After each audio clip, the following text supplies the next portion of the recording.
Barb Winery. Yes. This is Jeanette Scotland. I'm going to send you a chat so you can hear the Jeopardy tune too. Oh, well, thank you. Okay. And Barb, this is Janice from Gunnison.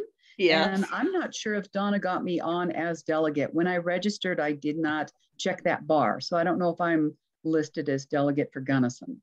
Yes, we got you down, Janice. Oh, thank you. Thank you. Okay. Okay. I'm back in business. There's an awful lot of raised hands, so I don't know where we are. Oh, well, we need everybody who thought they were voting by taking down their hands right now. Unless you have a question about approving the rules for the meeting. And I just need Chris to lower her hand. Okay. There you go. Okay, I think we got all the hands down, so now we can go to the poll. And are we doing the standing rules? Standing yes, rules. That's what we're working on right now, Beth. We're waiting for the first slide, for slide 4, which is the standing rules, voting poll number 1. And we're raising your hands for that? No, we are not. We're supposed to vote on a poll that Beth puts up. Yeah, okay. Yeah, Beth will get a poll up in just a minute. It'll appear inside your screen. And okay, does everybody should see it on their screen? Yes. Well, I don't know. All of a sudden it's 100% and I have end of poll on mine. So I didn't get to vote. Is the poll? Okay. It's just because you're a host, Barb. So. Oh, okay. Thank you. Okay.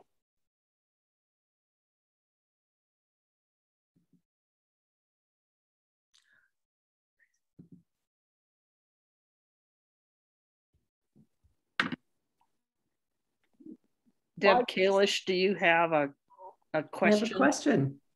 Yes. It does not appear that we are able to unvote, or I guess maybe it went away. Ah, never mind. Okay, it was a kind of a quick shot. You got to be paying attention, folks. Okay, we'll be closing the poll. So if you haven't yet voted on approving the standing rules for the 2022 meeting, please do so now. Yes, I'm not seeing the poll.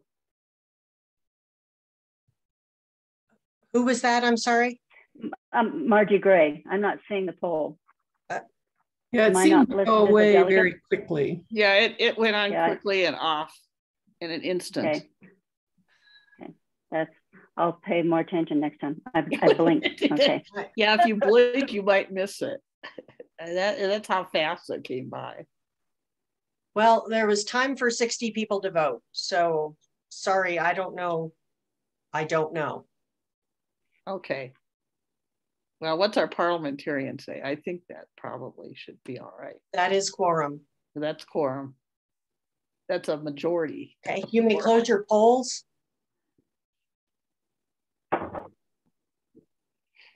The motion has passed. The standing rules are adopted. Thank you, Beth. I just tried to send you a message in chat to ask you to please put up a link to the workbook. Several of our participants can't find it. I can't put a direct link to the workbook because it's behind the paywall or behind the firewall. Okay. If you sign into our website. So I'm just emailing people that are asking me in the chat. Yeah. I'm sending it. Barb has a PDF of it and can send it to them. Thank you, Barb. Okay, if you don't have it and you would like Barb to send it to you, if you will put your email address in the chat so that she knows who to forward it to. And I'll also say Laura just posted a link to it in the chat. Yeah, I put a link to the workbook on the LWVCO website in the chat. You will have to sign in, but you should be able to follow that link, sign in. It'll prompt you to sign in. And then once you sign in, you should be able to access the workbook through that link. Under the membership tab. Great. Okay.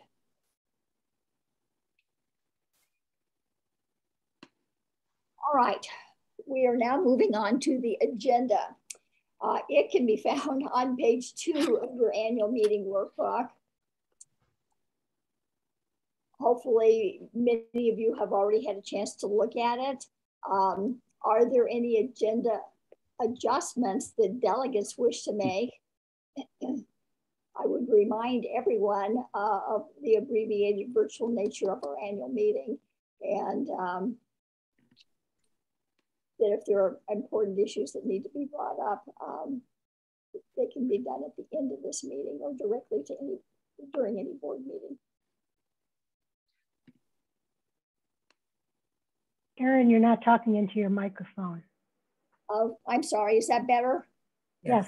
Okay. Okay. All right. Hearing none. The question before the annual meeting is the approval of the agenda is printed. Do you approve the 2022 annual meeting agenda as printed? You want us to raise our hands? I think, is Beth going to be able to get the poll up on the screen?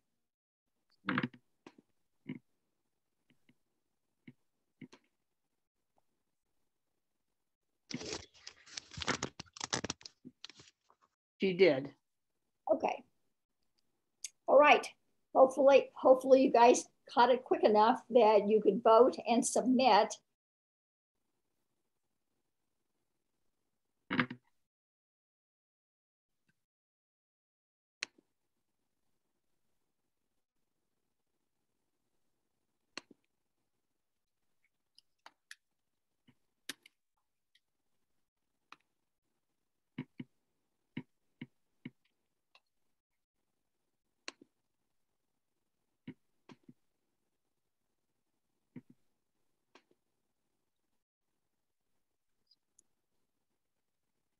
Did you get submissions, Beth? I'm sorry, I was muted. The agenda has been adopted. Thank you. Please close your poll. Okay, great. All right. The 2021 annual meeting minutes have been approved by the reading committee. Karen, sorry, we have a quick logistical question. Who made the motion to pass the agenda?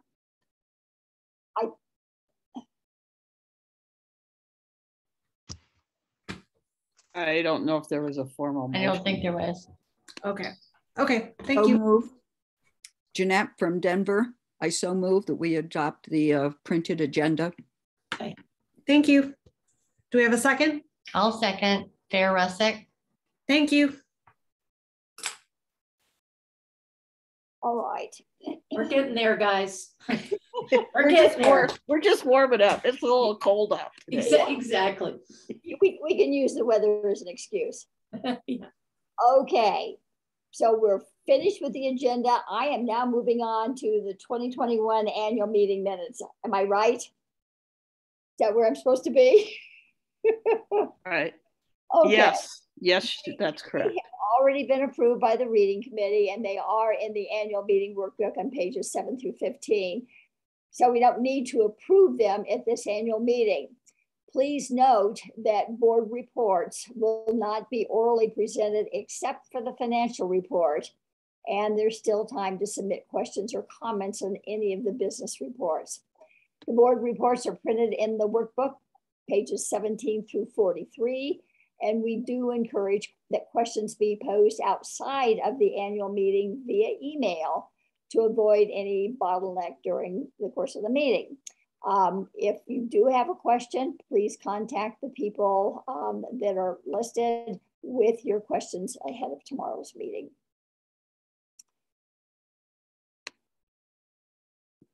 And there you have on the screen, if you have questions about financial reports, Bonnie Seals, about the bylaws, if you'll please contact Irene Tynes.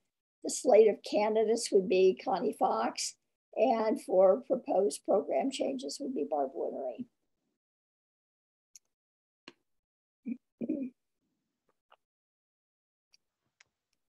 LWVCO's financial statements for the last fiscal year are in the workbook, pages 17 through 20, And year-to-date financial statements are in the workbook on pages 21 through 24. Bonnie Seals, who is our treasurer, will review them now and will take any questions that you might have. Thanks, Karen. I was planning to just do a summary quickly of this year's financials, which in the book go through March 31st. Yes, there are April ones that I have sent to the board, but because we have to get these reports out so early, you are looking at the March ones. The net worth of the organization as of the end of March was, sorry, I'm actually going through the ones as of March 31st, 2022, whoever's sharing that, if you want to scroll down to that page. The net worth was $627,500. However, about $24,500 worth of that is actually owed to all of your local leagues, or not all of them, but whoever currently holds an education fund here at the state league. Those amounts are listed there, and we consider those to be a liability, and you can have that money whenever you need it. So our assets total $652,000, and a large portion of that is our investment funds. We have two investment funds. The one that's called Investment Fund at ITC is also known to us as the FIFCOVA Fund, because it was a generous donation from someone named Eva FIFCOVA. That's over $500,000 and represents basically our endowment, although it is not the technical definition of an endowment. And then we have, if you call it a rainy day fund, which we call the Future Fund, and we try to keep that at $100,000. Both of these funds are invested in the stock and bond markets. And if any of you have money in the stock and bond markets, you know that this year has not been great for them. So both of them are a little bit down, but that's due to the vagaries of the market. And we certainly hope that it will be coming back. We do have those professionally managed. Going down to the next page, we have the actual budget versus actuals. Our income is below budget at 38% of budget, whereas this represents 75% of the way through the year. That is really due to two things. One are those losses in the investment funds, which I just mentioned, and the other one are shortfalls in the development or fundraising, if you will. There's a couple of reasons for the fundraising being below budget. One is that our big fundraiser, which we hope all of you can participate in and encourage others to participate in, the Leader of Democracy event, is June 1st, so it's not until next month. And so we have a budget of $50,000 fundraising for that, whereas it hasn't happened yet. So we don't have any income from that. And second, grants are below. We have a $65,000 budget for grants, and we've raised $22,500 as of the end of March. Beth just sent me information that we got another grant, so we are making progress on that as well. So both of those are really timing issues, except for the losses in investment funds, which is just because the markets are not doing wonderful these days. I wasn't going to say very much about expenses. Expenses are also below budget at 62% of the budgeted amount for the year, whereas again, we were 75% as of through the year as of the end of March. We have spent more than we have taken in, to the tune of $73,500. And again, that is primarily due to those investment losses and development funds that we are still expecting through the end of the year. Just a quick note for those of you who don't know, the year for us ends as of the end of June. We have a June 30th fiscal year end. I I'm checking now. I think I have to do the budget later. So those were all my comments on the current financials. And I have put my email, in addition to the presentation has my email address. I also put my email address in the chat. So if anyone wants to email me questions, feel free to do so. Thanks for doing that, Bonnie. I think probably Irene and Connie and Barb, if you would do the same, it just makes it a lot easier because then participants can just click on it and it opens up a screen. So thanks.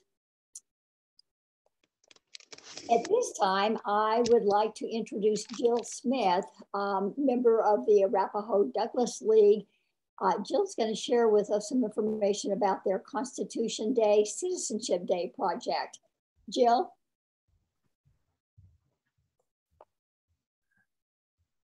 And I don't know. To unmute. Thank you. And the Arapahoe and Douglas Counties League, thanks Karen and Beth for allowing us just to have this little bit of time to share our civics ed project with you. It all began in January 2021, and a small group of the Voter Services Committee was thinking, what is our mission? Our mission is empowering voters, defending democracy. And we do a lot of voter registration and voter education. And we were thinking, what if we would get the information about our democracy into schools so that students know the responsibilities of citizenship? And we knew that if we were going to be partnering with the schools and wanting to give them information, that information would have to align with the Colorado Department of Education curriculum standards. So in April, we had worked on an email that we sent to every principal in the middle and high schools in Arapahoe, which has 7 districts, and Douglas, which only has 1 district, counties. And we introduced ourselves. We told them that we wanted to partner with them in their civics education curriculum. In May, we did some follow-up calls, and of the 100 schools that we contacted, 30 were really very positive about wanting to work with us. And I'm going to share screen right now with some of the, okay, now this is not working the way. Can I do this? Okay, this is a different one that I wanted to share. Here it is. Okay, this was the poster that we designed. I was able to get a local printer who helped us with the designing and the printing of all the different printing companies that we located. You see that we wanted to present this for Constitution Day, which is every year, September 17th. It's now called Constitution Day and Citizenship Day. And then in alignment with the standards, we used one of the inquiry questions that's asked, as a citizen in our American democracy, how can you exercise your rights and responsibilities? So we thought that this poster being used in any classroom, civics or history, would really elicit a lot of discussion, and it directs the students directly to the Constitution document, which shows our responsibilities in the preamble and the rights in the first 10 amendments. We informed the schools that we would be delivering these the week before September 17th. And we also informed the county libraries, and we took the information and materials to them as well. Now, as we were developing the poster, we thought there are a lot of things we'd like to share with the teachers. So we developed this little resource guide, and it talks about the standards and some suggestion for lesson plans for them, and then a little bit about the history of Constitution Day and the actual Constitution, some voting dates for Americans. And then we wanted to include the language from the newly passed Colorado state law about civics education that really is encouraging the schools to partner with local service organizations. So we thought that that was important for them to know. And then we're going to be at the convention am I still sharing? Yes. Yes, you are. We're going to be at the convention, and we just have another little guide for you that talks about our steps that we took to implement our plan. So I will be putting my email in the chat, and I wanted to show you also that these documents that I just showed you are also on the state website, and you can just go into the members section, into documents, voter service resources, and then Constitution Day or high school partnering, and you will be able to pull up all of those documents or the materials that we are going to be giving. The size of the poster that we'll give at the convention is 12 by 18. So you'll be able to roll it or fold it to take it home with you. And if I could, I'd like to share one more thing with you. It was a yard sign that we made for the 2020 election. And you can see there's no date on it, so we could use it for any election. And what's really neat is the QR code that directs the person taking that picture to the Colorado Secretary of State's office. So they can register, they can check their registrations, and information about how we did that poster will also be available at the convention. So I want to thank you very much for this time, and see you at convention. Thank you a lot, Jill. We appreciate you taking time and the work that your league has done on this project. Well, I appreciate that. Thank you. And I'll put my email in now. Goodbye. I certainly would encourage all local leagues to consider promoting this project in your schools. As a former educator, I know that very often we're looking for really creative ways to be able to share concepts and materials. And so when you have somebody that comes to you and offers some well-vetted materials, it's nice to take advantage of those. LWVCO's budget for 2022-2023 is in your workbook on pages 25 through 27. We hope that you have sent your questions to Bonnie and that you have received, if you did, answers prior to today's meeting. So Bonnie will now present our proposed budget. Bonnie? Thanks, Karen. I'm not sure that's the budget. No, click on this, whoever's sharing, click on the second tab in that spreadsheet. The one that says proposed budget.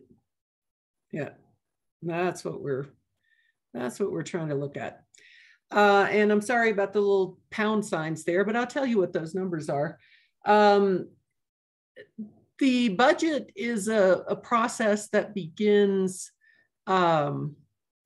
back in January. So we're only halfway through our fiscal year when we start the budgeting process. And it starts with Beth and I getting together to kind of take our guess. And then we invite the board members who have a budget for their portfolio, and we come down to this final budget. The board then votes on it, and then we take it to you guys. So I think tomorrow is when we will be getting our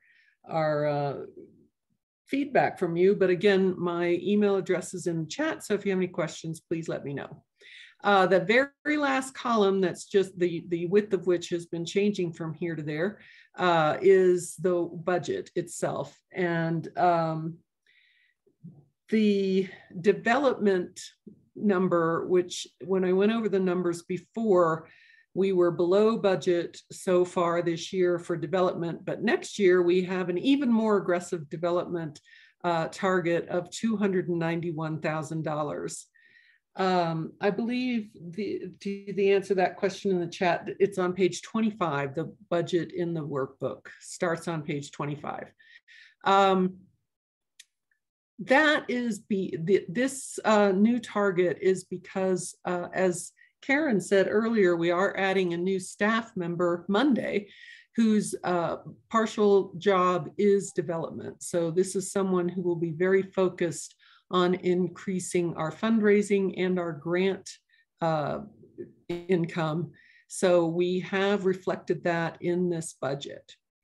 The second thing I wanted to say regarding the income portion of the budget is you'll notice that PMP membership, which is number 4040, just below the development number, has gone from $30,000 to $58,000.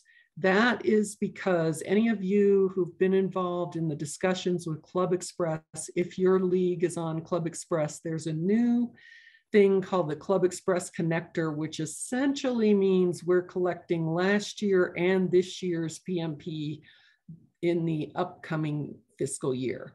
So that's a one-time bump, and next year it'll go back down to its normal amount. So if you'll scroll down a little bit, the gross income that we're expecting next year is just under 451,000. Stop. $451,000. And that is $150,000 higher than we were expecting this year. Again, that's mostly due to the new development target that we are hoping to have, and that one-time bump in the income from PMP. On the expense side, the only thing I was going to point out in this number is the employee costs or personnel under 6,200. That too is expected to increase significantly this year, and that is because of increases in staff. We're not giving our staff ginormous raises that are causing this. We are adding people. As we said earlier, we're expecting a development and communications person to start Monday, and later in the year, we're expecting another employee who will be interacting significantly with the local leagues on program development. So going all the way to the bottom, the net operating expenditures are also around $450,000. We think we're going to have about $1,000 left over at the end of the year. And, you know, we do watch this information very, very carefully to make sure that we are where we are according to budget. So again, feel free to let me know of any questions that you have. We'll be voting on all this stuff tomorrow, and I'll get back to you as soon as I can from any email questions I get. Great. Thanks, Bonnie. All right, as Bonnie said, we'll be voting on the budget tomorrow morning. So if you do have questions, please get those submitted to her tonight so that you can be prepared and feel comfortable casting your vote tomorrow. I am now going to turn the program over to someone who really needs no introduction. Jerry Cummins will tell you about our election white paper that we have been working on for, I would say, at least 18 months, some of the people on the committee. So Jerry. Thank you, Karen. And thank you to Karen for spearheading that committee to work on this white paper. What started out as an idea of looking at Colorado's model election system, and why can't we share this with leagues across the country? This was before the pandemic even hit and before the 2020 election, where mail-in ballots became more of a project across the country. But we wanted to compile Colorado's information regarding the election system. And it covers voter registration, the actual election, starting with the mailing of the ballots to how people return their ballots and how they're collected, and what follows after the election with the audits, the election audits. So we have covered all that in about 23 pages, I believe. And that includes a couple of pages of resources. Not only do we want to share that with leagues across the country, which we will be doing at National Convention, but we also want to share it with the Colorado leagues. Those of us on the committee thought we knew everything we needed to know about an election and how things happened. And well, I'm here to tell you, I learned a great deal. And I think our league members across the state would also find that interesting and available. So with a click of a mouse, we have put together a compilation of this information, and we had 3 components that we wanted to follow.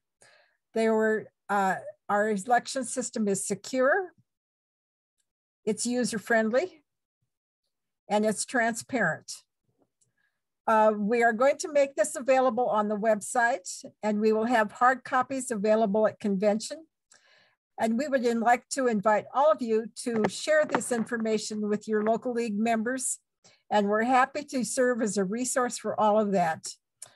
For those that served on the committee, in addition to Karen, who led us through the maze, quite graciously, I must say, were Fern Black from LWV Arapahoe Douglas, Stacy Johnson from LWV Boulder County, and Susan Stark from the LWV Denver, and myself, Jerry Cummins from LWV Arapahoe Douglas. It was a really interesting project, and we were also happy to acknowledge people who have assisted us, and that included Hillary Ruddy, the Deputy Director of Elections in the Secretary of State's office, Carly Koppas, Weld County Clerk and Recorder, Tiffany Lee, La Plata County Clerk and Recorder, Kim Purcell, Montezuma County Clerk and Recorder, Gaithia Weiss from Boulder, Joanne Hassey, a good friend of mine from LWV Delaware. We were presidents of our respective leagues at the state level several years ago. And Betsy McBride, and some of you may know her, she was also our Colorado League president, now Colorado League or Idaho League president.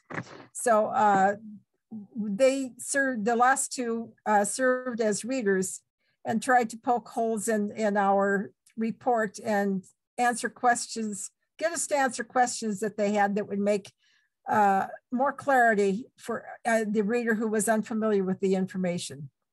So with that, I think I'll turn it back to Karen unless there are any questions, and it's been a fun project. Well, thanks, Jerry. I have to say that this committee has put in a monumental amount of work. And as Jerry mentioned, I think we all learned a great deal, probably more than we really wanted to know about Colorado's elections. But I do have to say that you look at it, and I honestly can't imagine why any state wouldn't want to model their system after ours. I'm probably a little biased, but anyway, thanks. Dan, do you have a question? I do. Is this going to be a presentation in a format that would be appropriate to share, you know, as a program for the community, you know, for the public?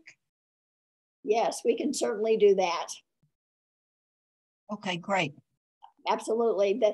I think as the committee has worked on this and has talked about it, we really feel that although maybe the initial reason for doing it was to share it with leagues across the United States that had systems that were different than ours, but the truth is, as we discussed within the committee, I think all of us agree that there are lots and lots of Colorado voters and maybe many league members who really don't know as much about our voting system and how it came to be. We have a stellar, innovative voting system right now, our election system, but it wasn't always the case. And it just goes to show that sometimes by having failures, you really wind up with something that is much, much better because you know what hasn't worked in the past. So yes, we would be very happy to tailor presentations to local leagues.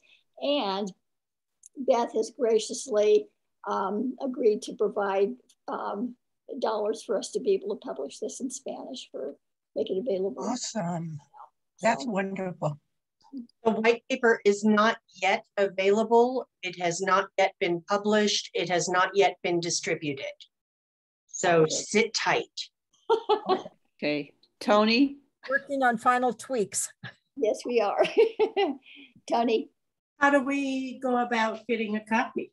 Well, when we are finished with the final edits, we will make sure that you get one. Great. They're going to be automatically mailed to all members. Oh, believe me, they will be widely distributed. We will not likely be mailing out hard copies because we like trees, but we will be emailing PDFs, certainly. Okay, super. Thank you very much. And just so that you know, the committee has a caucus slot at the convention, at National Convention. And so we will be doing a presentation on the white paper. We are also going to print some hard copies, and we've developed a flyer as well that covers some of the really significant points of our particular system. So as I said earlier, I'm really pleased with the work that this committee has done. They've put in a lot of time and effort. So, all right, if there are no other questions about the white paper, the bylaws committee report on recommended changes to the bylaws is on pages 31 through 38 of your workbook. We hope that you have sent your questions ahead of time to Irene, who is our board secretary. So at this time, I'm going to hand it over to Irene. Thanks, Karen. For those of you who don't know me, I'm Irene Tynes. I am currently the board secretary. So therefore, I chair the governance committee, and one of the subcommittees underneath is one that I chair with Jean Fredland and myself, and that is the joint bylaws and policy committee, basically. So each year we spend the time going through every one of our policies. Our policies are brought forward to our board so that they see the policies, that they are timely, and that they are making sense for the work that we're doing now. Bylaws are kind of a different beast, as you all know. Last year, our bylaws changed. We changed our bylaws. You remember that we changed the bylaws to allow annual meetings instead of convention and council. This doing so allowed us to edit positions of actions annually instead of every other year. This was a benefit that just helped us move faster. This year, their changes are minimal, and they're limited to Article 12. They align with LWVCO's strategic objectives of improving and streamlining the collaborative program planning process, and continue to increase nimbleness by allowing new and edited positions to be discussed and voted upon at special meetings of membership. Also, what changed, we saw that it was unnecessary red tape, that the hierarchy be removed from these bylaws, removing the stipulations calling for LWVCO, meaning the state board, to grant permission to Colorado leagues to undertake a study.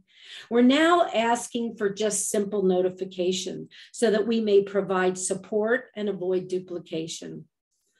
You'll see in front of you the bylaws. If you have any questions, really, please don't hesitate. I put my email in the chat, and that's it. So it's minimal. Okay, thanks, Irene. Wait, Karen, I just have to say, Jean is just the best partner. I think most of you know Jean Fredland from Adams County. She's awesome. She drives this work. And really, thank you, Jerry. I saw you clapping, because Jean just doesn't get it, nor does she want the accolades, but she totally deserves them. Thanks, Jean.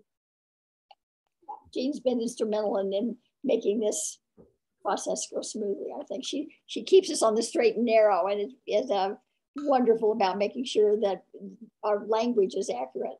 So thanks to both Irene and Jean. Thanks, Barbara, Karen. Who is our board vice president, is now going to present the proposed changes in program. Barb?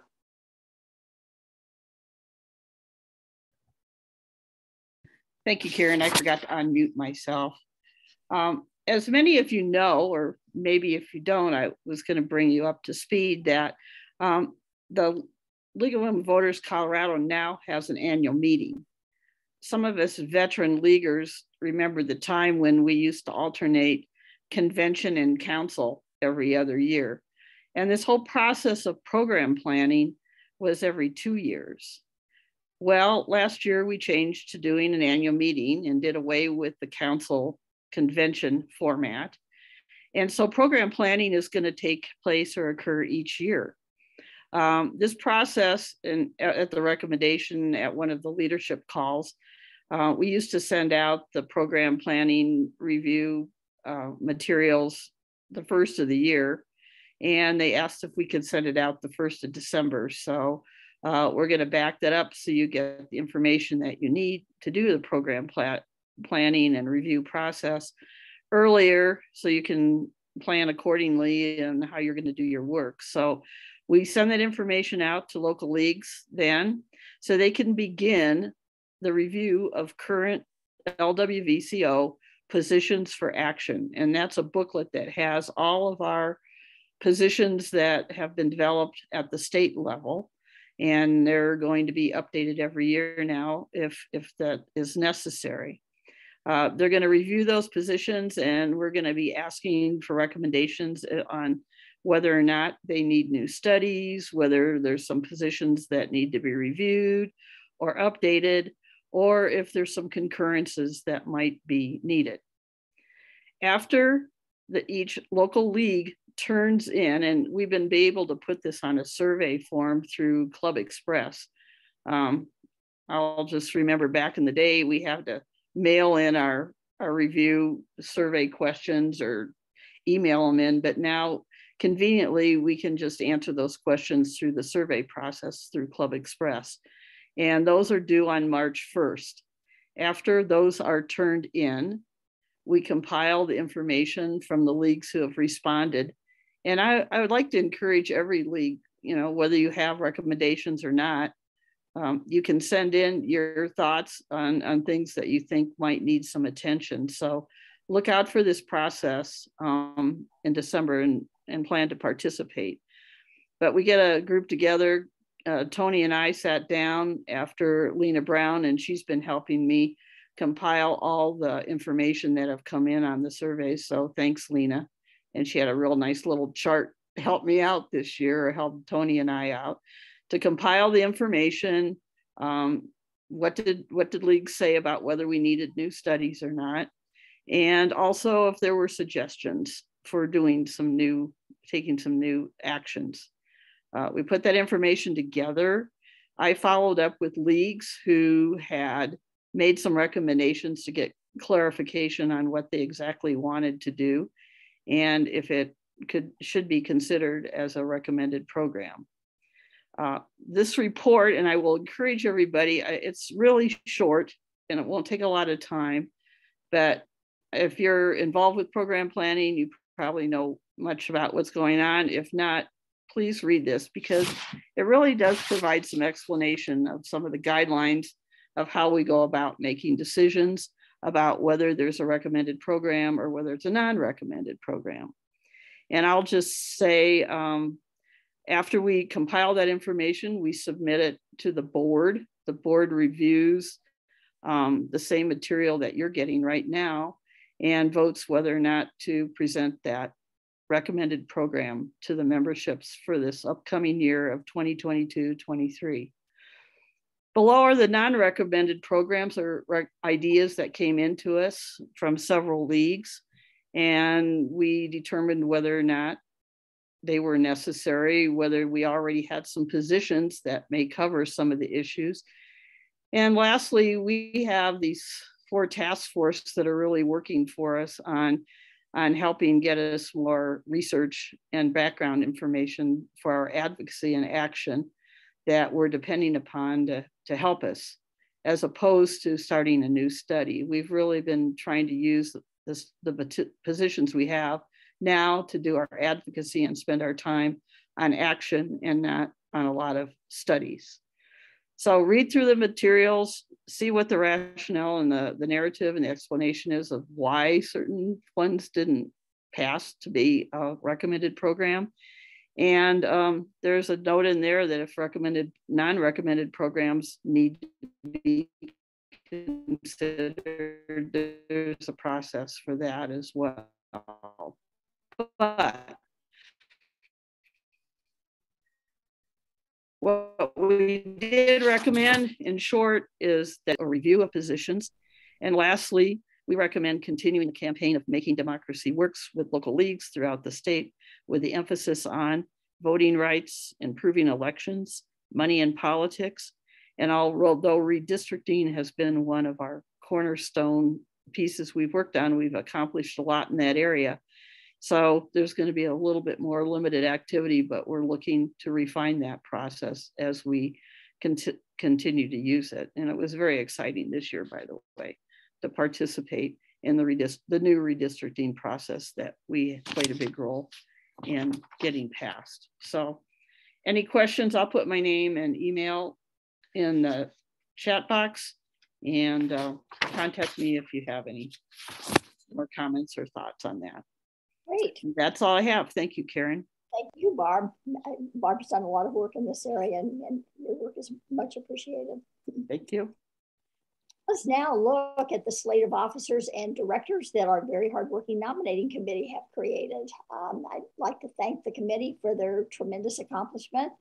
Connie Fox, who is a LWVCO board member and member of my local league, Montezuma County, served as the chair. Beth Malmskog, also an LWVCO board member and member of the Pikes Peak League. Margie Gray, member of Chaffey County League. Vicki McLean from Larimer County, and Ruth Nuremberg from Pueblo. The list of nominees is on page 28 of your workbook, and I'm now going to turn the program over to Connie so that she can introduce them. Connie.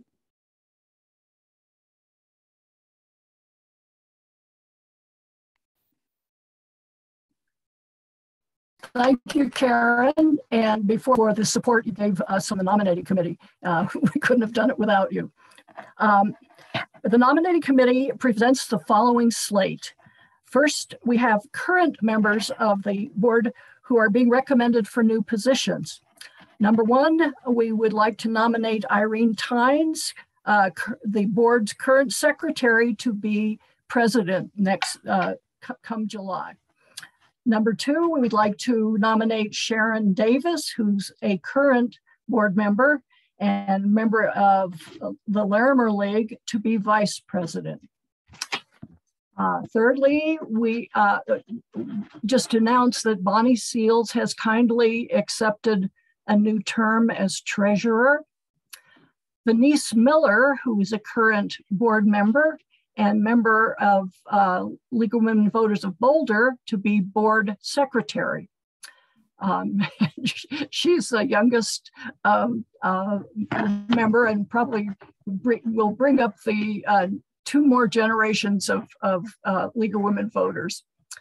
Barb Winery will move from vice president to co-chairing voter service with Chris Humphreys.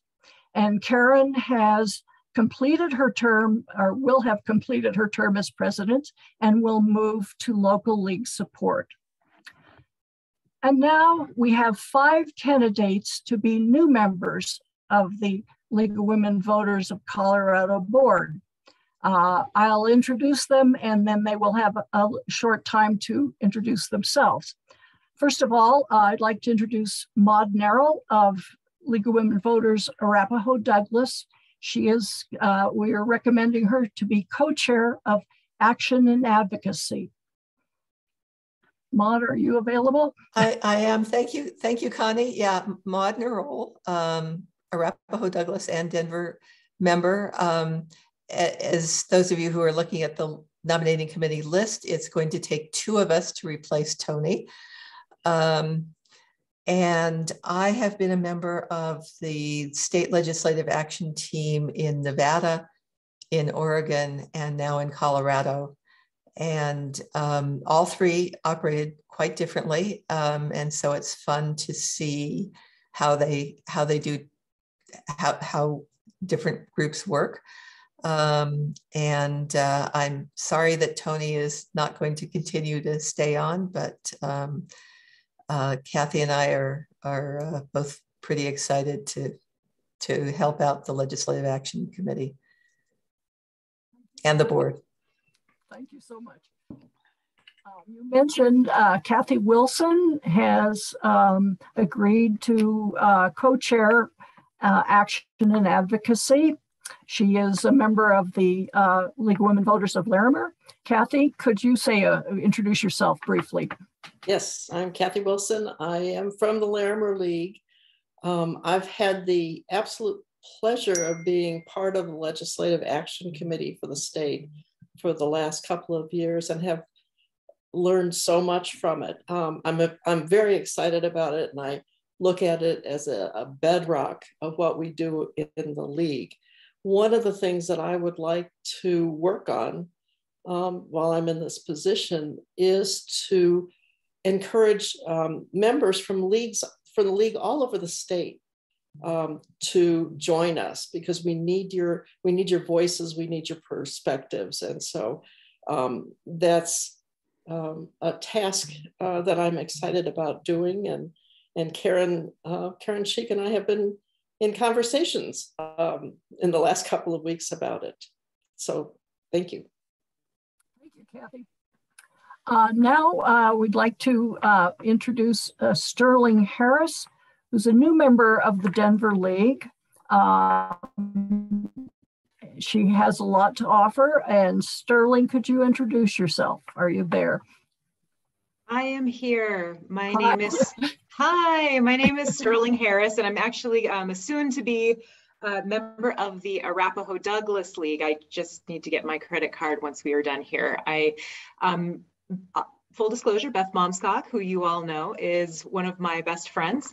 We've been best friends since we were like 14 and 15. And so Beth thought of me when there were openings with the league, because I have a long history of doing legislative advocacy as a victim advocate. I just closed out a 20-year career in victim advocacy, and my brain's still a little squishy because our capstone was Senate Bill 22-183, which designated $48 million of ARPA money to victim services across the state. It was so that's really that direct lobbying and advocacy and engaging community. That's probably and also fundraising and all the things that go along with nonprofit work.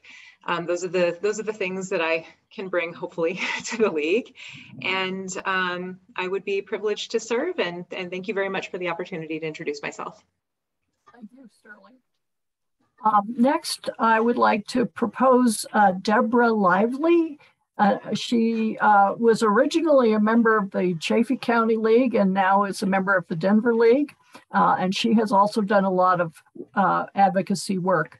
Deborah, are you available? Deborah was unavailable to join us this evening. Would you be kind enough to give a little more of her background?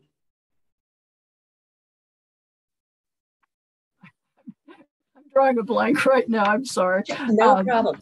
Deborah is currently the Director of Public Policy and Public Affairs for Leading Age. She's responsible for, it's an aging lobbyist group in Colorado. She is responsible for their public policy activities and leads the association's legislative program. Prior to that, she was Director of Government Affairs for the Tennessee Healthcare Association in Nashville. So she has an interesting combination of skills that will be helpful to us.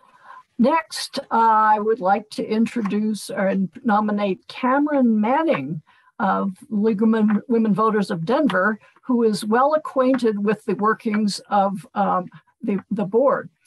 Cameron, are you there? Yes, I'm here. Thank you all. If I look familiar, it's because I've worked for the League of Women Voters of Colorado. I previously was in the role that Laura is in. I served as operations manager for 2 years and left to pursue other opportunities last August. And so I'm thrilled to have the opportunity to serve in a new capacity and support this organization in a new way. Professionally, I'm navigating a career and pursuing specifically nonprofit data management, but also data analysis. I work closely with Denver Public Schools and do work on social emotional learning. So that's what I do professionally. But outside of that, I'm in Denver, and I'm pretty have close ties with other spaces, specifically the LGBTQ plus community here. So I'm excited for the opportunity, and I thank you all for your consideration. Final nominee is Ann McGinn, who is a new member of the Denver League, and she has a lot of experience as an attorney, and she even is able to argue before the Supreme Court. Ann, are you available? Ann is not. Okay, that's. Shall I give a bit more of her background? That'd be great. Thank you. Great. Ann is a lawyer and a lobbyist representing regulated industries and professionals, as well as Colorado ceasefire. Ann's experience includes healthcare policy and reform and access to care. I'm now going to mute so you don't hear my dog. Thank you. Thank you, Beth. Okay, that presents our slate. Well, thanks, Connie, and thanks again to the whole nominating committee for their work. You guys really came up with an impressive group of candidates. Tomorrow, all delegates will have the opportunity to present additional candidates from the floor ahead of the vote, if they so choose. I would like to note that if you are going to nominate somebody, please ask them before you do so. We don't want any surprises. LWVCO board members Bonnie Seals and Sharon Davis have been working on justice, equity, diversity, and inclusion. And they are now going to share the results of a survey of local leagues that they conducted recently. And here's Bonnie to talk to you about it. Thanks, Karen. I almost forgot to mute, so I was desperately doing that very quickly. Sharon and I and Beth and Karen and quite a few people have been discussing our justice, equity, diversity, and inclusion efforts, which we just refer to as JEDI. I know it used to be called DEI, it probably still is called DEI in places, but we like the Star Wars reference, so we're going with JEDI for this discussion. Sharon and I have talked to 10 of our local leagues, and I'm sorry if your local league wasn't one we got to. It was probably my fault because Sharon was way better at us at doing this. If you could go to the next slide. We met with 10 of the local leagues, obviously remotely. Can we change slides? And we're excited to learn that great things are happening out there, and we are so happy to be a part of this state.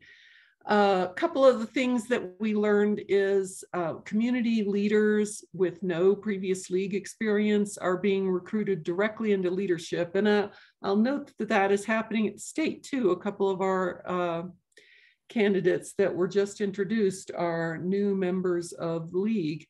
And I think that's an exciting outcome, because I think we used to have a mindset where you were supposed to like get to know league before you could really become a leadership member. And now we're saying, you know, new ideas are good. Let's get you right in and on the ground, helping us do our work. And this also helps us with diversity.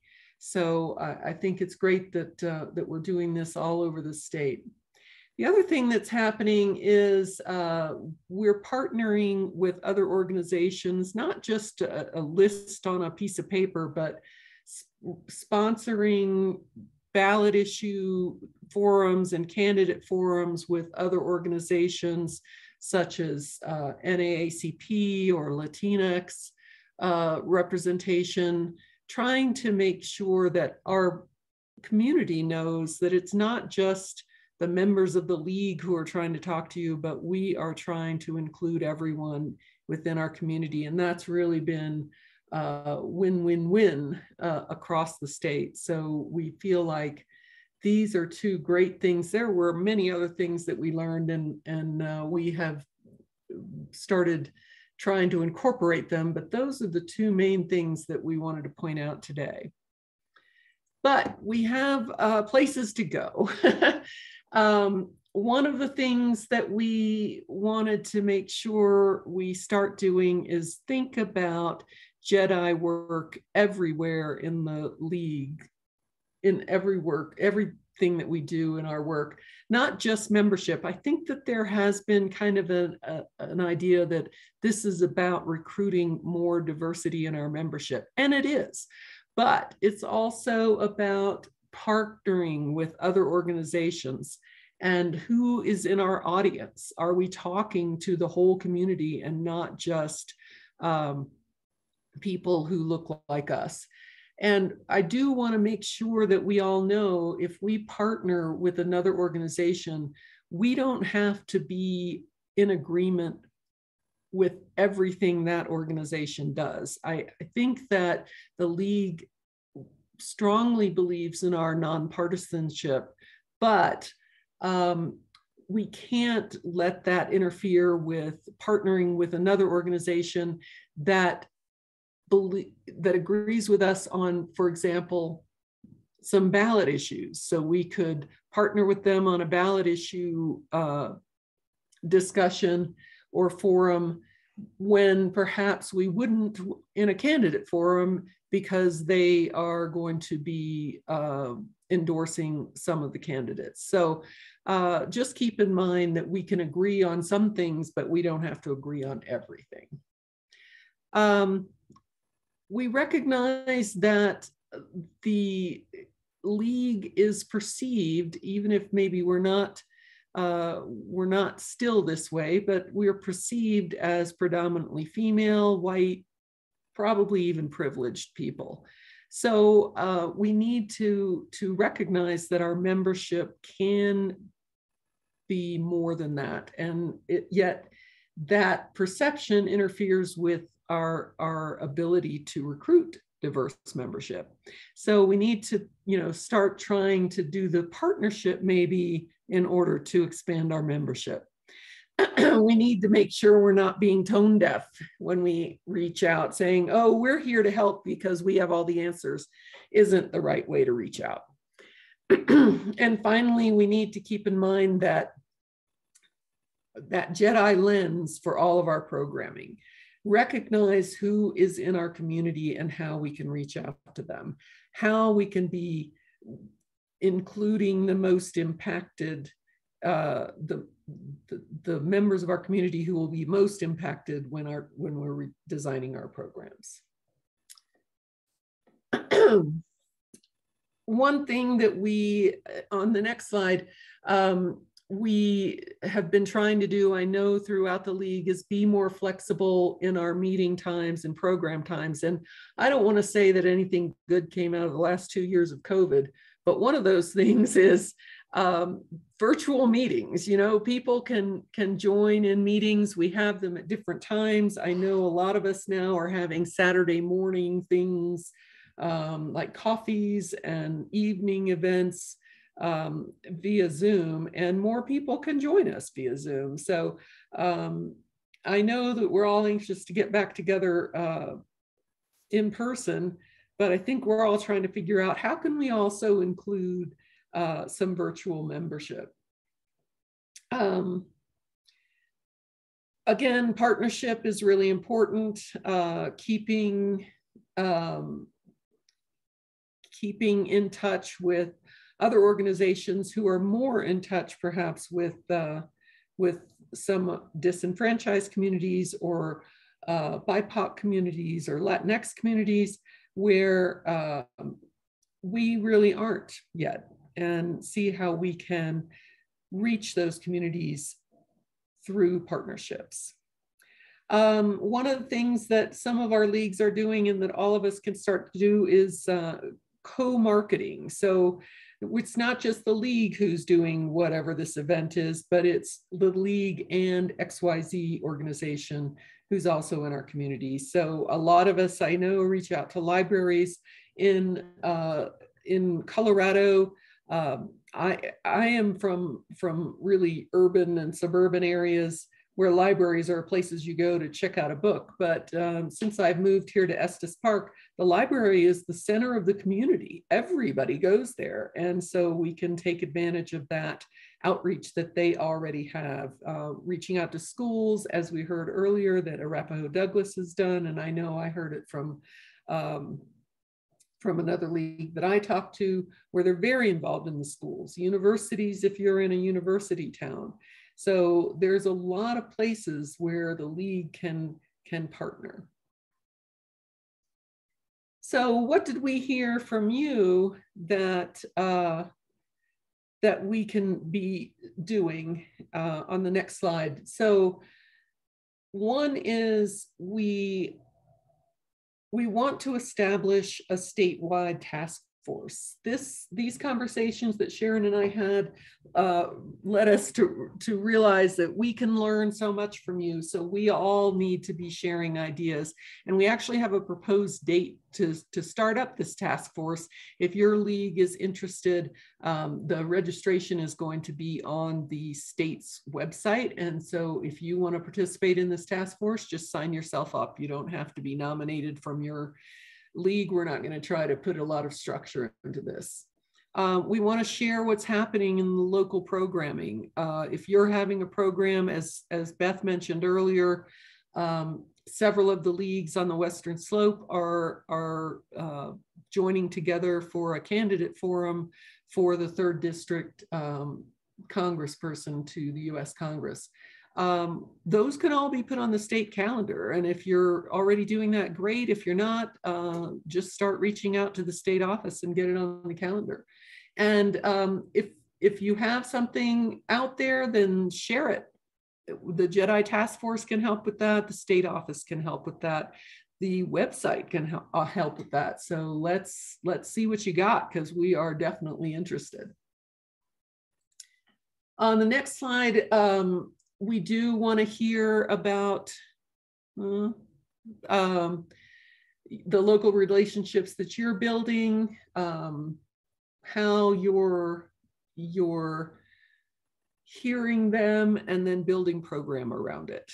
And finally, see if I know we've tried statewide speakers bureaus before, but see if we can try it again from including partner organizations in an ability to do some speaking to other leagues.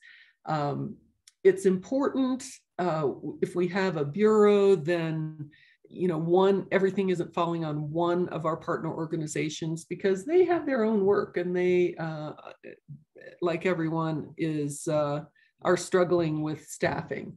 But this would be great if, especially in today's world of Zoom, where they can stay in their own community and not travel. I know one of the challenges with our old trying to do a statewide speaker bureau was simply that they had to go somewhere, and nowadays you really don't. So that will save on time. So the date that we are proposing for the beginning of this statewide task force is June 22nd, which I believe is a Wednesday at 6:30 at night. We would do it via Zoom. And if you're interested, register at the website, the state website. I just want to end my planned remarks by saying thank you for all of what you do and your continuing efforts to broaden our reach. I haven't taken up nearly the amount of time that I was allotted. So if anyone does have questions, please let me know. I think we have time for them to be actual in person, because I think we're like an hour ahead. Actually not, but if there are questions, certainly we want to answer them now while people are thinking about them. You can raise your hand, or you can put an R in the chat.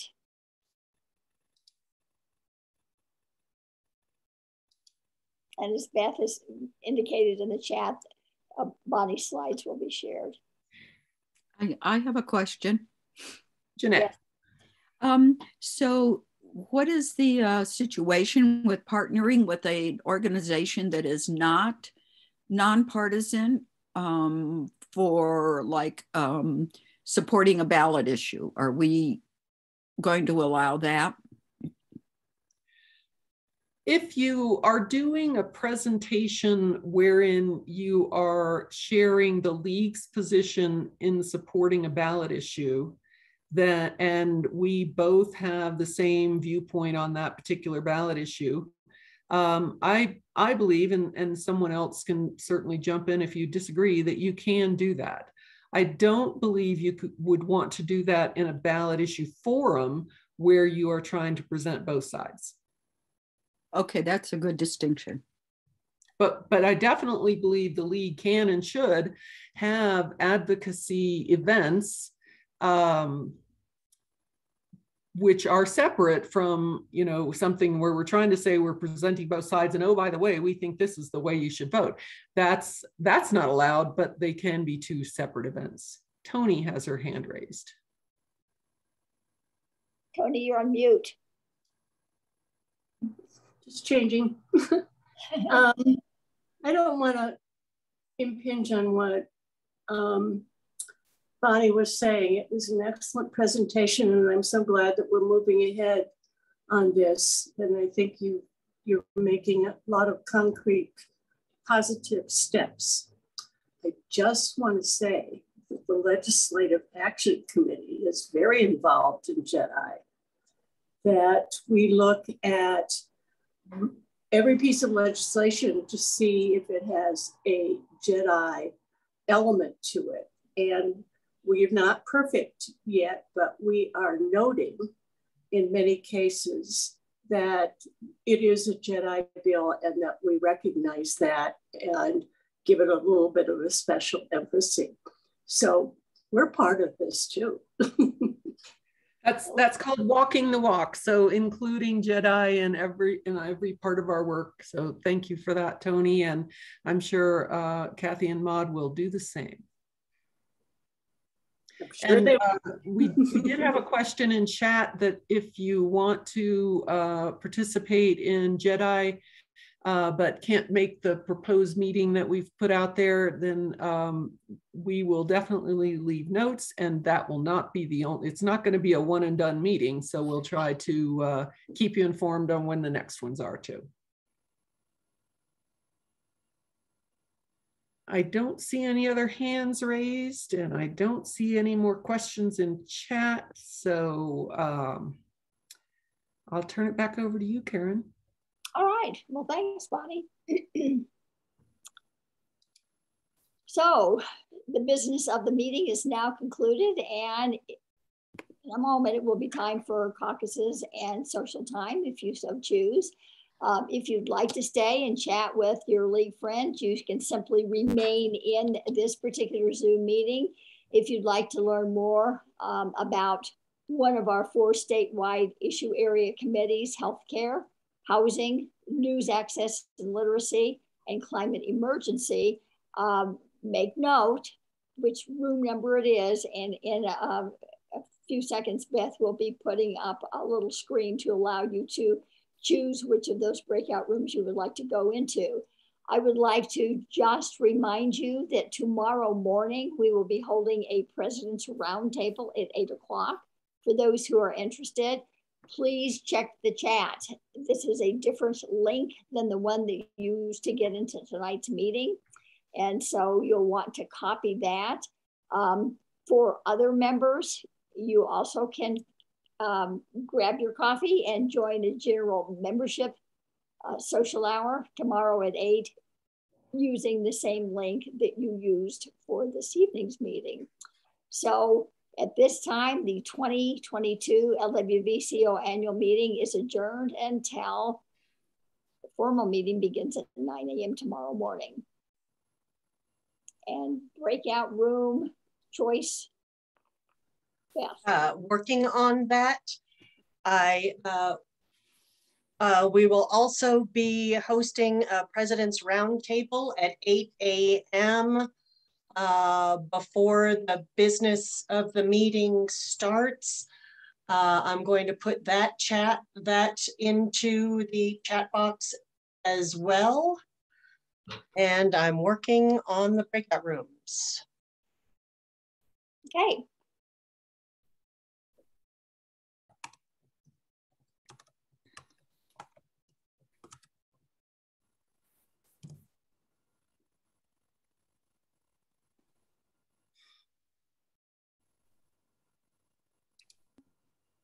Thanks, Bonnie and Sharon. That was very good.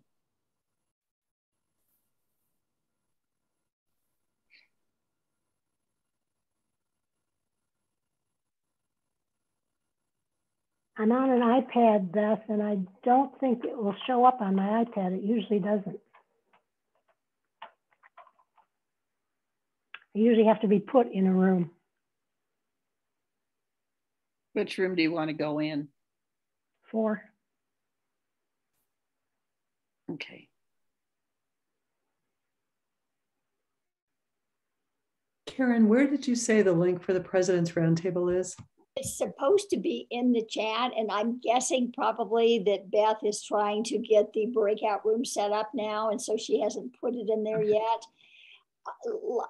Let me suggest this. I will ask Beth to please, I'm assuming that we can email everybody. We know everybody that attended the meeting. And so if for some reason something happens and we don't get that link in the chat, I will make sure that it gets emailed out so that you all have it. Yeah, maybe both of them could go out. So yeah, I was going to say, keep in mind that the President's Roundtable will be different than the link that you use to get into tonight's meeting. If you're coming early for the general membership social, you'll use the link that you used for tonight. Beth just posted it in their chat. Yeah. Okay. Bonnie, could you record your Jedi meeting for those people who can't come to the meeting on the 22nd or whatever, so we could check it out, and maybe a link to how to get to it some other way? Sure will. I have written that down. Thanks.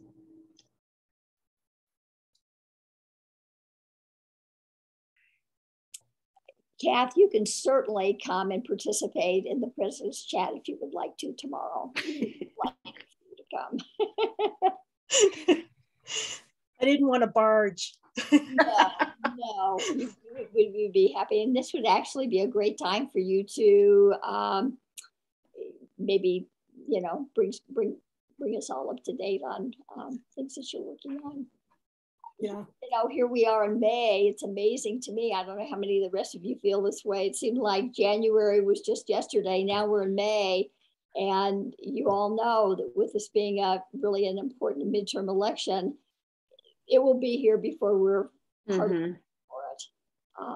As Beth mentioned earlier, all of the CD3 local leagues have banded together to hold a candidates forum the first part of June. And we've been very fortunate that all 5 candidates, the 2 Republican candidates and 3 Democratic candidates, are participating. So we've got that coming up in Montezuma County. We have a county commissioners candidate forum that we're doing. And I suspect probably many of the rest of you are planning similar events in your community. So it's...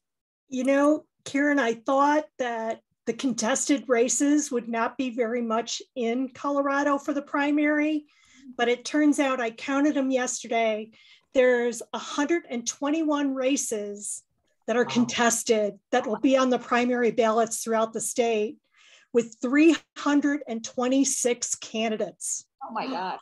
Yeah. Oh my goodness. Holy.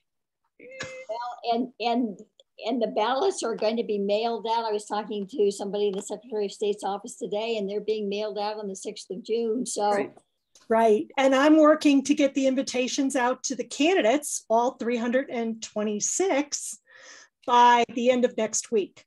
Oh my goodness. So we're just a little busy. Yeah. Okay. Yeah. So Karen, are we going to be able to access that? Are you going to do it on Zoom? Yes, we are doing, we're actually will be a state webinar It will be live streamed on Facebook as well. So. Hey, y'all, can I ask a question? I feel silly, of course, but we have 4 breakout rooms set up and ready to go, but I've never done this before and I can't seem to manage to launch them. Can anyone advise how I make that happen? Anybody?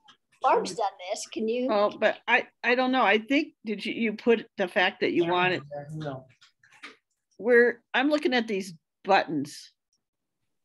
I don't see breakout rooms on the buttons anymore. I don't know. Cameron, are you there? Are you around and available?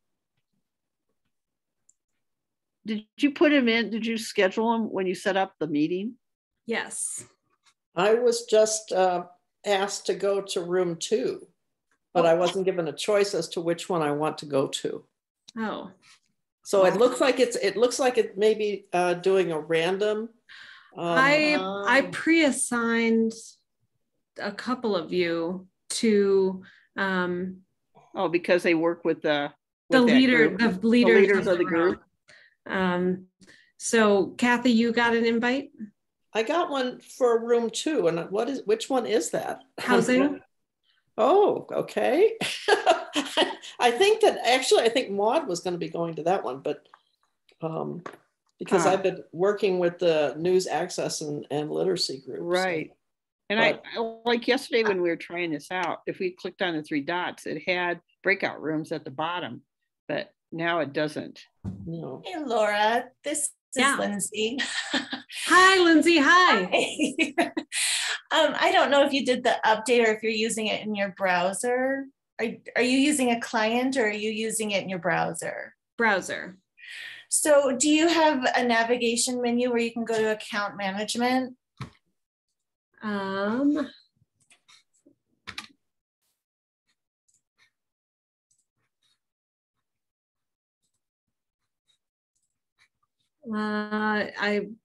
management.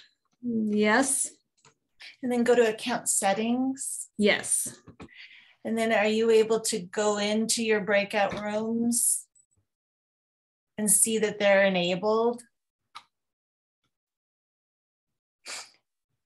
And then you should have a checkbox that allows the meeting hosts to actually either assign participants to their breakout rooms, or you can make it available to every participant in here to go into any breakout room they'd like. They just recently changed the settings, so I'm not quite sure what you're seeing. It's kind of a new system. They updated a whole bunch of things recently. Of course they did. Of course they did. What great timing. There you go. Mm-hmm. I don't know if that sounds So are people seeing on their Zoom toolbar join breakout room? Because that is down there now. Is it? Yes. But there's, for me, because I've been assigned a room 2, I don't have a choice. I'm not seeing it, Kathy. I'm not seeing it either on mine. So maybe that's because you're assigned to one. Maybe. And maybe it's just assigning those people for the breakout. Let's try this. So room 1 is healthcare. Can somebody who wants to be in the healthcare room holler at me or raise your hand or something? Healthcare, anybody? Nancy Ball. Yes, I do. Linda Mahan. Okay. Muni. Yeah. Okay, that didn't work. I'm so sorry, everybody. Is there any way you can set up another meeting and create the breakout rooms and then send a link to people? Yeah, that's a good idea.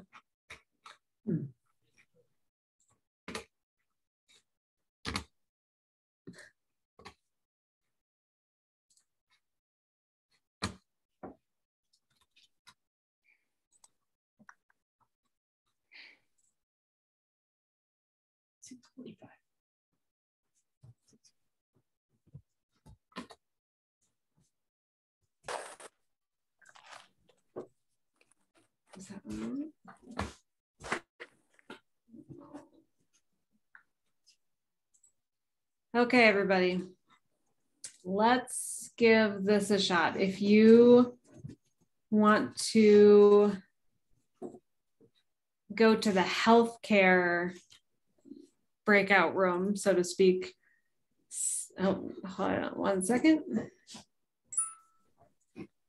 See if you can follow this link that I just put in the chat.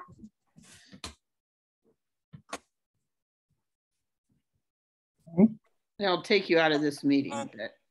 It will. I do not know if that will work, but.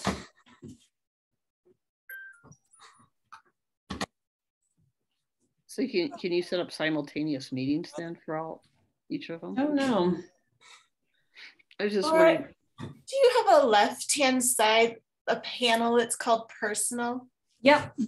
Under settings, you have meeting and then in meeting, that's an advanced setting. Yes. Then is there a toggle beside that that's an option that's breakout room and you can click to enable it? It is already enabled. Okay.